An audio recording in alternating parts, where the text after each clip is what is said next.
안녕하세요. 저는 서초구에 사는 50대 중후반에 접어든 여자입니다. 제가 여기에 글을 쓰게 된 이유는 저희 딸이 어이없는 이유로 파혼을 당했기 때문인데요. 원래 결혼이라는 것은 당사자 둘이 서로 좋으면 그만 아니었나요? 아직도 집안 배경이라는 것이 중요한 세대인가요? 집안 배경 때문에 결혼 반대한다는 것은 다 옛날 말인 줄만 알았어요.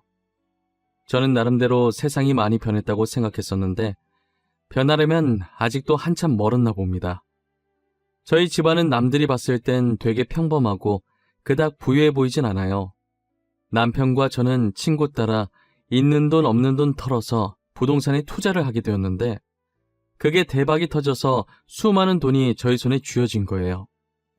그 뒤로 저희는 약간의 돈으로 주식을 하기 시작했고 정말 운이 좋았던 건지 주식으로도 꽤나 많은 돈을 벌어들일 수 있었어요. 저희 가족은 많은 돈을 가지게 되었다고 해도 초심을 잃지 말자는 생각을 항상 하고 있었어요. 남편은 돈 생겼으니 괜히 사업하겠다는 헛된 생각을 하지 않았고 다니던 직장을 꾸준히 계속 다녔어요.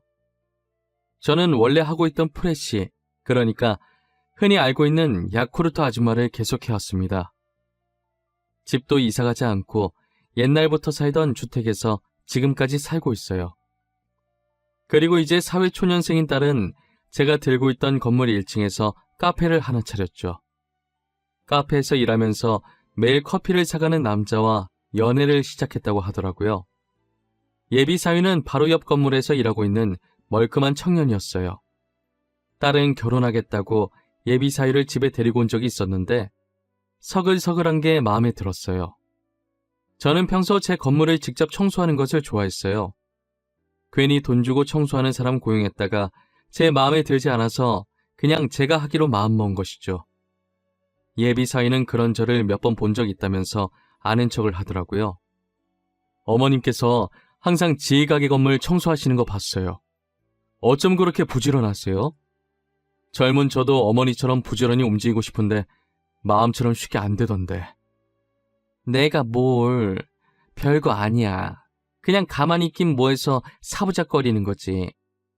내가 좋아서 하는 거라 그렇게 힘든지도 모르겠어. 아침 일찍부터 야구르트 방문 판매에 이렇게 건물 청소까지 하시잖아요. 그 나이에 그렇게 움직이기 쉽지 않으실 텐데. 저희 엄마도 집에만 계시거든요. 어머님은 진짜 대단하세요. 에이, 아니야. 나한테 지금 잘 보이려고 일부러 계속 이러는 거지? 안 그래도 돼. 그러지 마. 나 진짜 너무 부끄러워. 부끄럽다고 그만하라고 하긴 했지만 저를 치켜 세워주는 예비 사이가 싫지는 않았어요. 아무리 빈말이라도 요즘 친구들은 저렇게 말을 잘 못하잖아요. 제게 노력하려는 게 보여서 예비 사위의 첫인상은 아주 좋았습니다. 저희 남편도 아무 말 안 했지만 예비 사위를 마음에 들어하는 것 같았어요. 그렇게 저희 딸도 예비 사위 집에 인사드리러 갔다 와서 상견례를 하기로 했습니다. 딸의 시부모님이 되실 분들도 예비 사위 못지않게 성격이 좋아 보이셨어요. 두 분께서 되게 인자한 미소로 저희를 반기고 계시더라고요. 첫인상이 너무 좋아서 저런 가족이라면 우리 딸을 믿고 맡겨도 되겠다는 생각을 하고 있었어요. 하지만 말하면 말할수록 어딘가 이상한 느낌이 들더라고요. 우리 아들에게 사돈에 대해서 많이 들었습니다. 사돈 어른께서 자동차 관련해서 일을 하고 계신다던데 자금이 많이 들어가겠어요. 저희 회사가 아무래도 큰 편이라 자금이 많이 들어가긴 하겠죠. 저도 정확히 얼마나 들어가는지는 모르겠네요. 근데 왜 물어보시는 건지. 아니에요. 그냥 한번 여쭤본 말이었어요. 보통 자금을 여유분까지 넣어놓고 계신가 봐요. 정확한 금액을 모르시는 걸 보니.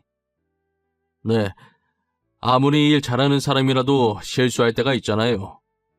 결제일을 착각할 수도 있는 거고 그것 때문에 회사가 망할 수도 있으니 여유 자금을 미리 넣어놓는 편이더라고요. 그렇군요. 회사가 제법 체계적이네요. 결제일 착각해서 망할 일은 없겠어요. 제가 초면에 질문이 너무 많았던 것 같네요. 얼른 식사하시죠. 예비 안사돈이 계속 남편한테 저희가 엄청난 사업을 한다는 것처럼 이야기하는데 저는 그냥 제가 잘못 알아들은 건가 싶어서 깊게 생각하지 않고 그냥 넘어갔어요. 그렇게 결혼 날짜까지 잡고 상견례를 무사히 잘 끝내고 집으로 돌아왔어요. 집으로 돌아오는 순간부터 결혼 준비로 바쁘게 움직여야겠더라고요. 예비 사이가 빨리 결혼하고 싶다고 하는 바람에 조금 촉박하게 날짜를 잡은 터라 저는 딸과 급하게 혼수랑 웨딩드레스를 보러 다녔어요. 금방 끝날 줄 알았는데 생각보다 준비할 게 너무 많더라고요. 그래도 저희 딸이 시집가서 밉보이면 안 되니까 없는 시간까지 쪼개서 뛰어다녔습니다. 그런데 결혼 일주일 남겨두고 딸이 울면서 집으로 돌아왔더라고요. 왜 그러냐고 무슨 일 있냐고 물어보니 예비 사위가 헤어지자고 했다는 겁니다. 갑자기 예비 사돈이 딸과의 결혼을 반대했다는 거예요. 저와 남편은 마른 하늘에 날벼락 맞은 것도 아니고 하루아침에 파혼을 당하니 당황스러웠어요. 이유라도 알고 싶었는데 아무리 물어봐도 딸은 입을 꼭 다물더라고요. 제가 말할 때까지 자신을 놓아주지 않을 것 같으니 겨우 입을 열었어요. 오빠가 나랑 결혼하고 싶어서 우리 집안이 사업하는 집안이라고 거짓말을 했대. 아빠 지금 다니고 있는 회사 아빠 거라고, 아빠가 사장이라고. 뭐? 이게 무슨 안서방이 진짜 생각이 있는 거야 없는 거야? 아니 어쩌자고 어른들한테 강 크게 그런 거짓말을 한 거야? 그래서 자기도 너무 양심에 찔려서 사실대로 아빠는 월급 받으면서 회사 다니고 엄마는 야쿠르트 아줌마라고 그리고 가끔 건물 청소하러 다닌다고 했대. 어쩐지 안사돈이 그이한테 자금이 어쩌고 체계적 어쩌고 하더니 우리가 사업하는 줄 알고 지방 배경 보고 결혼 허락한 거였네. 알고 보니 예비 사이가 저희 딸과 결혼하고 싶어서 거짓말을 쳤던 것이었어요. 그리고는 예비 사돈이 딸한테 전화해서 하마터면 사기 결혼할 뻔했다면서 화를 내려다가 자기 아들이 결혼하고 싶어서 거짓말 친 것이니 그냥 넘어가겠다고 했다는 거예요. 거짓말 친 건 자기 아들인데 왜 저희 딸한테 그냥 넘어가겠다면서 으름장을 놓는 건지 모르겠더라고요. 그러면서 결혼은 없던 일로 하자고 했다더라고요. 저는 아무리 이해를 하려고 해도 이해를 할 수가 없었어요. 둘이 좋아서 결혼하겠다는데 도대체 둘 결혼에 저희 직업이 왜 중요한 건지 모르겠어요. 결혼하면 부부끼리 알아서 먹고 사는 거지 제 직업으로 먹고 사는 게 아니잖아요. 저는 파혼하는 이유가 납득이 안 갔지만 오히려 잘 됐다고 결혼하기 전에 본성을 드러내서 다행이라면서 울고 있는 딸에게 괜찮다면서 다독여줬어요. 딸은 처음에 예비 시댁이 그런 얘기를 했을 때 단지 남자친구와 헤어져야 한다는 사실 하나만으로 슬퍼서 눈물이 났었는데 곱씹어보니 저희를 거지 취급한 것 같다면서 너무 화가 난다더라고요. 그리고 갑자기 폰을 들더니 어디론가 전화하기 시작했어요. 오빠, 부모님 진짜 너무한 거 아니야? 어떻게 돈으로 사람을 평가할 수가 있어? 내가 진짜 생각할수록 화가 나서 못 참겠어. 오빠는 왜 그런 거짓말을 해서 이 꼴을 만들어? 지희야, 내가 미안해. 나 진짜 너랑 결혼하고 싶어서 그랬던 거야. 그런데 부모님이 이렇게까지 반대하실 줄은 몰랐어. 진짜 내가 입이 10개라도 할 말이 없다. 진짜 오빠가 제일 나빠. 우리가 거지도 아닌데 왜 이런 취급을 받아야 하는데? 아빠가 회사 다니는 게 뭐? 엄마가 야구르트 아줌마인 게 뭐? 그게 그렇게 나쁜 직업이야? 나쁜 직업은 아니지. 그런데 우리 엄마 입장에선 좀 그랬나 봐. 내가 엄마 대신 이렇게 사과할게. 그러니까 화 풀어, 어? 내가 다시 잘 설득해 볼게. 됐어. 설득하지 마. 나도 결혼 안 할 거야. 우리 부모님 무시하는 집안이랑 결혼 못 해. 그리고 엄마 건물, 엄마가 자기 건물 청소하겠다는데 그렇게 못마땅할 일이야? 지혜야, 방금 뭐라고? 너네 엄마 건물? 너 지금 하는 카페 건물 말하는 거야? 그게 어머님 건물이야? 우리 엄마 건물이다. 어쩔래? 우리 가족 부동산으로 돈을 아무리 많이 벌었어도 하시던 일 그만두지 않고 계속 다니신 성실한 사람들이야. 이렇게 욕먹으실 분들 아니라고. 지혜야, 잠시만 좀 흥분을 가라앉혀봐. 내가 나중에 다시 전화할 테니까 조금만 기다려. 알겠지? 딸은 저희가 아무 잘못 없이 무시당한 게 화난 나머지 그 건물이 제 건물이라고 했다더라고요. 예비 사위는 그 소리를 듣고 조금만 기다리려고 하고 끊더니 곧바로 예비 안사돈한테 전화가 왔다고 해요. 지희야, 우리가 뭔가 잘못 알고 너에게 실수를 한 것 같구나. 정말 미안하다. 우리 아들과 예정대로 결혼식 올리고 우리가 실수했던 것은 잊어다오. 실수요? 지금 실수라고 하셨어요? 무심코 던진 돌에 개구리 맞아 죽는다는 말 모르세요? 어머님, 저희 가족이 지금 그 개구리예요. 어머님께서 던진 돌에 저희가 맞아 죽었다고요. 말을 또 왜 그렇게 삐딱하게 하는 거야?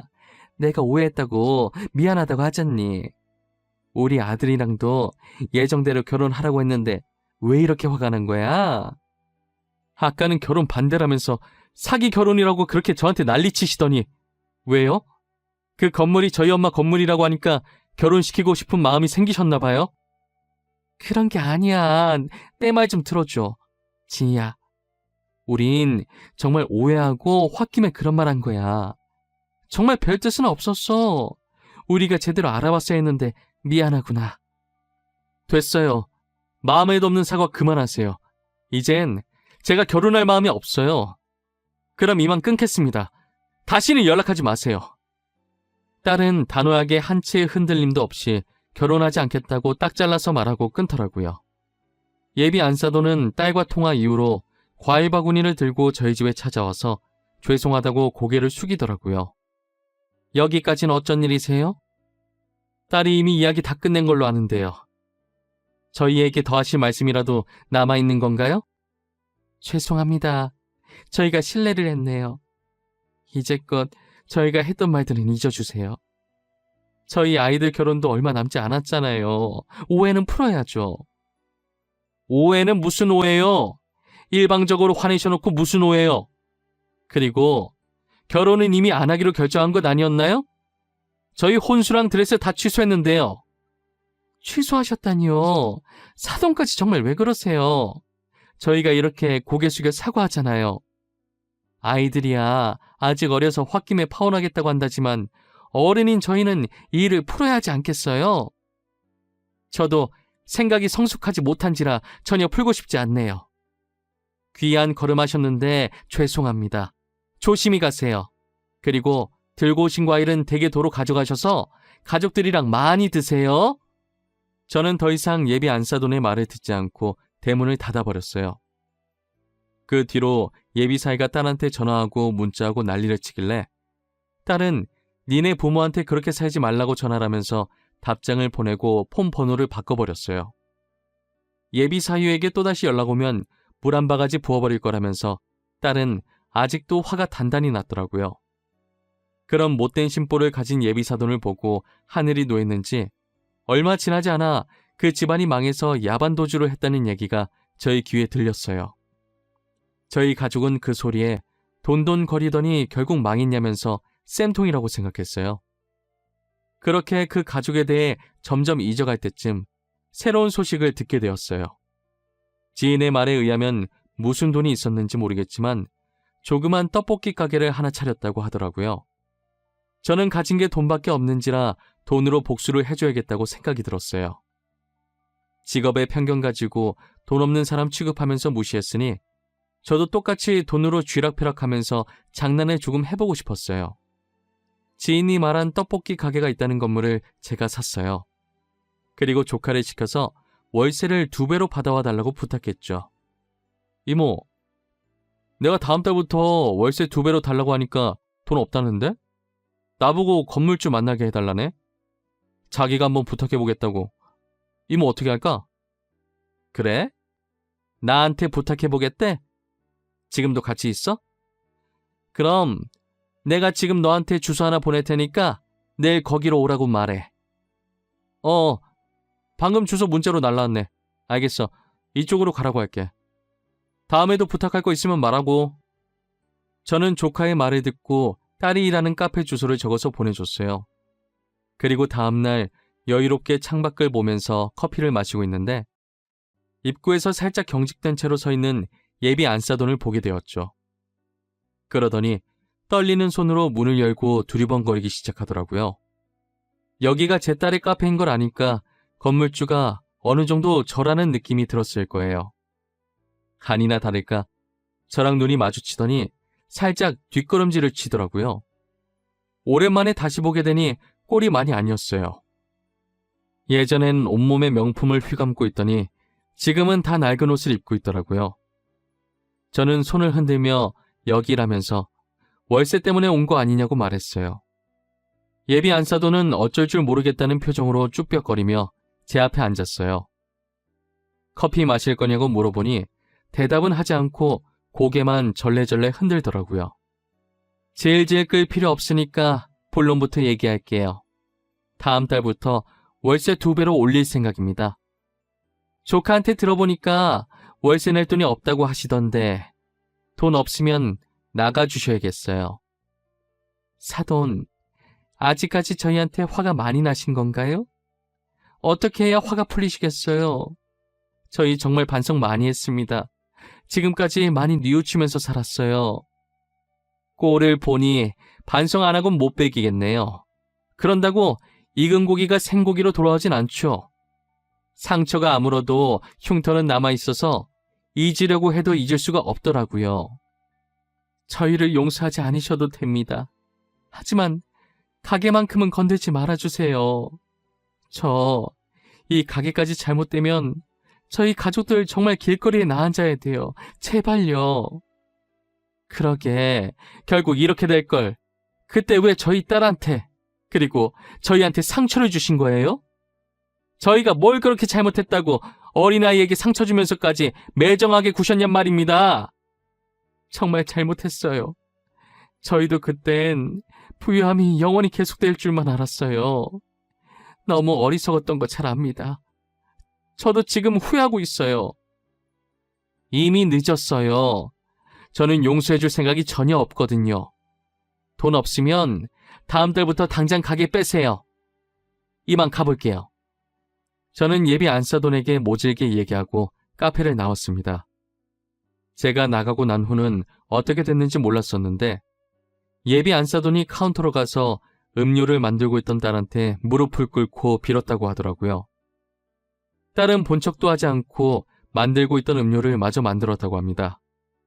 쪽팔린지도 모르는지 계속 그렇게 무릎 꿇고 있길래 딸은 이제 일어나라면서 하루 종일 자기 앞에 이러고 있어봤자 자신은 제 마음을 돌릴 힘이 없다고 말했다고 하더라고요. 결국 예비 안사돈은 아무것도 해결하지 못한 채 돌아갔고 얼마 후 가게를 뺐어요. 그 뒤로는 그 집안 소식을 들을 수가 없었어요. 아무도 모르는 곳으로 자취를 감췄다고 하더라고요. 모든 잘못은 부메랑처럼 자기 자신에게 돌아온다는 말 한 번쯤은 해보신 적 있으시잖아요. 저 말처럼 어떤 잘못을 하면 자신한테는 그 잘못의 2배로 돌아오는 것 같아요. 사람은 살면서 누구나 실수를 할 수는 있습니다. 오히려 실수를 한 번도 안 해본 사람 찾는 게 더 어려울 거예요. 하지만 본인의 검은 속내를 드러내고 남에게 상처 준 후 나중에 그것을 실수라고 포장하지 마세요. 그것은 실수가 아니라 본인의 본래 인성이 그런 거예요. 검은 속내를 가지고 있다고 해서 무조건 본래 인성이 잘못됐다는 게 아니라 그걸 참지 못하고 남에게 상처 주면서까지 분출해내는 게 잘못이라는 거예요. 여러분들도 어떤 말을 할 때든 2번이고 3번이고 생각을 하신 후에 이 말이 세상 밖으로 나와도 누군가 다치지 않겠다 싶으실 때 내뱉으셨으면 좋겠네요. 제 이야기는 여기까지입니다. 지금까지 저희 이야기를 들어주신 모든 분들, 새해에도 늘 건강하시고 감기 조심하시고 하고 싶으셨던 일들이 있으시다면 모두 성공하는 한 해 되셨으면 합니다. 감사합니다.